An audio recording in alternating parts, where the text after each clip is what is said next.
Kad 11. gadsimta sākumā Gaujas Leiteces zemēs ienāca Līvu ciltis, viņi šo vietu atrada par labu, lai tur apmestos un būvētu savas pilis.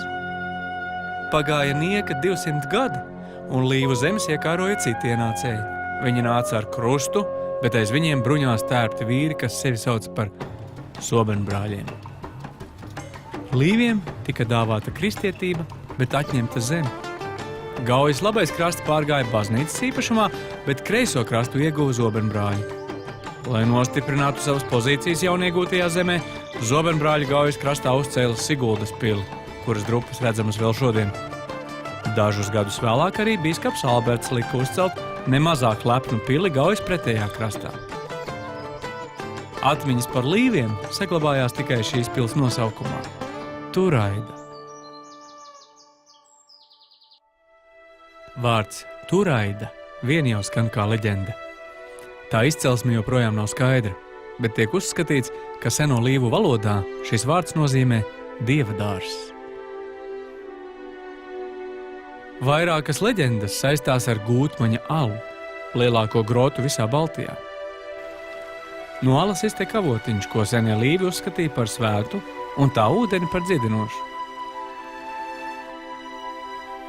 Sens nostāsts vēsta, ka Līvu virsaitis Rindaugs licis smilšakmens klintis sienā iemūrēt savu skaisto, bet neusticīgo sievu, kuru nesot varējusi viņu sagaidīt no kara gājiena. No sievas asarām esot radies dzidrais strautiņš, kas vēlāk izgrauzis lielo alu klintis sienā. 1203. gadā Turaidas Līvu virsaitis Kaupo mēroja ceļu uz Romu, lai tiktos ar pāvestu Inocentu III. To pašu pāvestu, kurš 3 gadus agrāk bija devis svētību krusta karam pret Līviem. Romā redzētais viņu droši vien pārliecināja, ka nav jēgas pretoties Līvzemes iekarotājiem un viņu nestēja ticībai. Pārbraucis mājās, Kaupo kopā ar zobenbrāļiem devās uzbrukumā Turaidas pilī, kurā pats vēl nesen bija valdījis.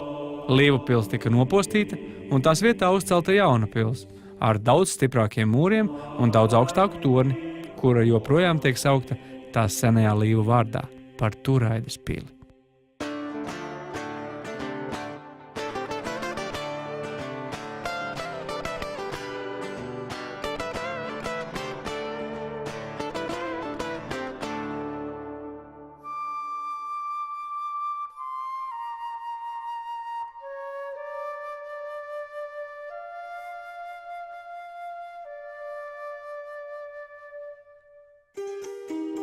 Lai saglabātu un aizsargātu Turaidas vēsturisko mantojumu, pirms vairāk nekā 20 gadiem tika izveidots Turaidas muzeja rezervāts, kurā bez senās viduslaiku pils ietilpst arī jaunākos laikos celtās muižas ēkas. Tā ir īstā vieta, kur izjust 19. gadsimta muižas dzīves darbīgo atmosfēru, iepazīties ar tā laika amatnieku noslēpumiem, uzzināt visu par kalpu sadzīvi un pirtiešanas tradīcijām un arī ielūkoties muižas pārvaldnieka lepnajā mājoklī. Tepat atrodas arī Turaidas baznīca. Pēc nesenās restaurācijas tā atkal atguvusi savu sākotnējo izskatu. Pat altāra daļas grīdsega darināta pēc 18. gadsimta tekstīliju paraugiem. Savukārt Turaidas pils piedāvā plašu ekspozīciju klāstu, kas stāsta par Gaujas Līviem, par pils būvniecības vēsturi un tās iemītnieku dzīvi. Taču galvenais, kad būsiet Turaidā, neaizmirstiet uzkāpt pils tornī. Skats, kas atklājas no torņa augšas, liks jums sajust vēlēšanos atgriezties. Kristīgās kultūras mantojums Turaidā draudzīgi sadzīvo ar tautas folkloras mantojumu. Par to atgādina Dainu kalnā izvietotās skulptūras, kurās izteikta latviešu tautas dziesmu poēzija.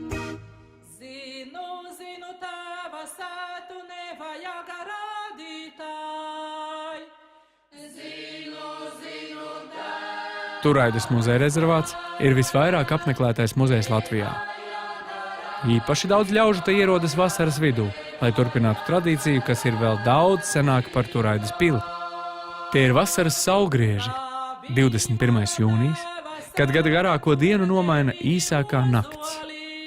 Turaidā šie svētki tiek svinēti īsti autentiskā garā, ar seniem saules un auglības rituāliem, līgodziesmām un ugunskura kurināšanu līdz pat saules lēktam.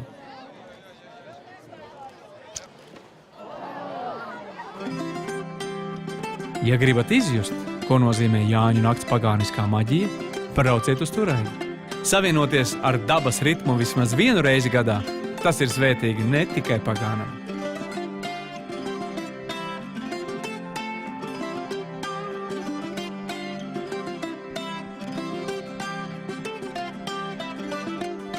Bet tie, kuriem tuvāki mūsdienīgāk ritmi, var doties uz blūza svētkiem vai operu mūzikas festivālu romantiskajās Siguldas pilsdrupās. Vēsture, daba un kultūra. Tie ir 3 magnēti, kas Turaidā un Siguldā jebkurā gada laikā pievelk tūkstošiem turistu no visas pasaules.